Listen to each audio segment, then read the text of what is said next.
Alright mga kababayan, magandang araw po sa inyong lahat. Welcome po sa munting channel natin. Ako nga pala si Balita Bay mga kababayan. Ito po, pag-usapan natin itong saglit dahil nagpahayag po mga kababayan itong si bagong elect na senador na congressman ngayon, majority leader, Congressman Erwin Tulfo, na ang sinasabi niya po dito mga kababayan, no? Mukhang echapwera na itong si Amy Marcos. Echapwera na itong si Amy Marcos mga kababayan sa pagpipilian na maging Senate President. Dahil ayon dito kay Congressman Erwin Tulfo mga kababayan, dalawa na lang po mga kababayan ang pinagpipilian para maging Senate President. Yan po ay si Chis Escudero at saka si Tito Soto. Dalawa na lang mga bayan. Ibig sabihin, yung Duterte Black ay wala ng pag-asa pala ito na magkaroon sila ng sarili nilang Senate President. Kung gusto nyo magkaroon ng sariling Senate President, Duterte Black, ay magtayo kayo ng sarili nyong Senado. Pwede naman siguro yun. Doon na lang kayo magtayo ng Senado sa Davao. Wag na dito sa Pilipinas natin. Total, ang ginagawa ninyo, puro pang ano lang naman puro pang sarili naman Diba, mga babayan? At least alam na natin mga babayan na itong pinagpipilian ng dalawang magkapatid na Tulfo ay Chis Escudero at saka Tito Soto na lang. Ngayon, kung ipipilit ng Duterte Black na ilagay itong si Amy Marcos, ay bahala sila dyan kung ano nilang gusto nilang gawin dyan mga kababayan. Kung gusto nilang mag-sarili, pero, hindi, real talk tayo mga babayan. May pag-asa.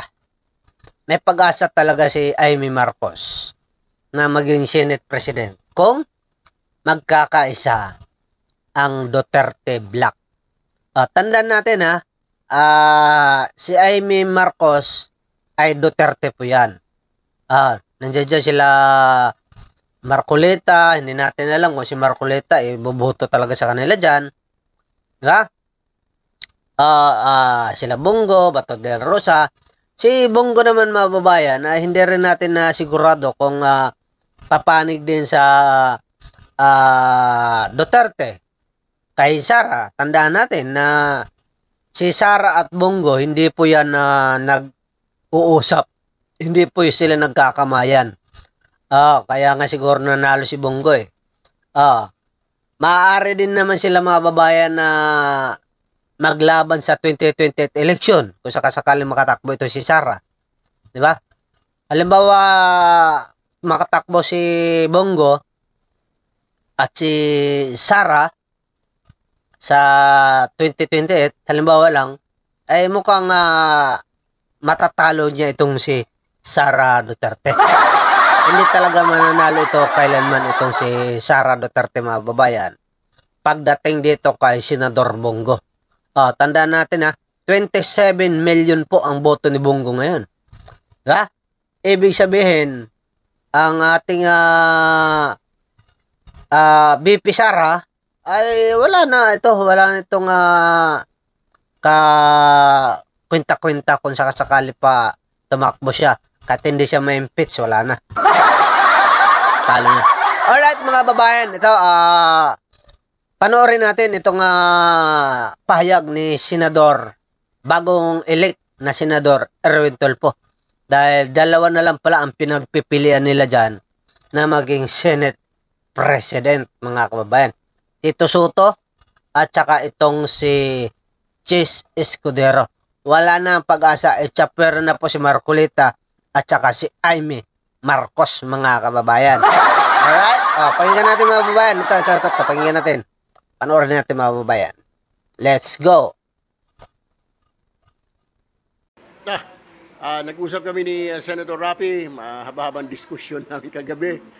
May gusto siya, dalawa lang naman yan Senator Cheese at saka Senator Soto. So, nag-usap kami, sabi niya, ito yung gusto ko. Hindi ko pa masasabi, sabi niya, ito yung gusto ko. Sabi ko, ipaliwanag mo, sabi ko. So, pinapaliwanag niya. Sabi ko, okay. Tingnan ko pa.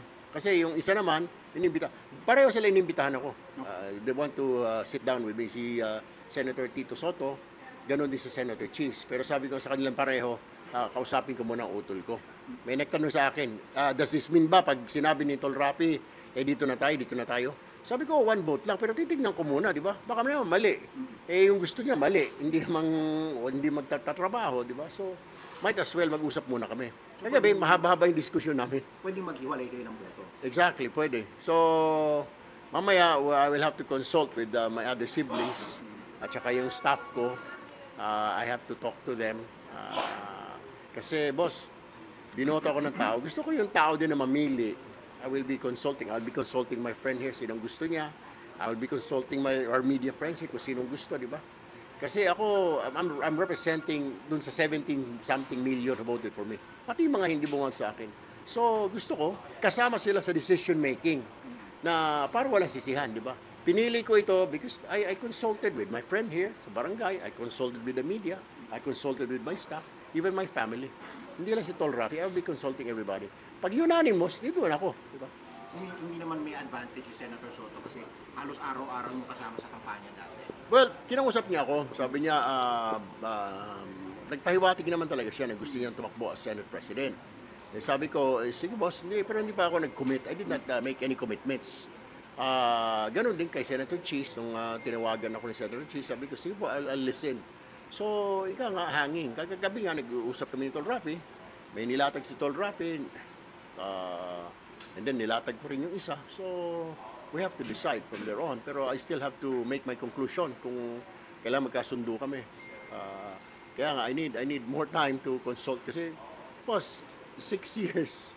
6 years or 3 years. Dahil every election, 3 years magiging Senate President. Kung mali ang mailuklok natin, yari tayo. Diba? Walang patutunguhan. Kailangan yung Senate President, kaya niya pag-isahin ang mga senador. Kailangan maraming batas na maipasa para sa taong bayan. Hindi yung pangsariling interest. Dapat yung interest na titignan ng Senate President is interest ng kalahatan. Hindi lang ng mga senador, kundi ng taong bayan. Which means, dapat yung Senado, under his leadership, ay papasa ng mga batas na para sa tao.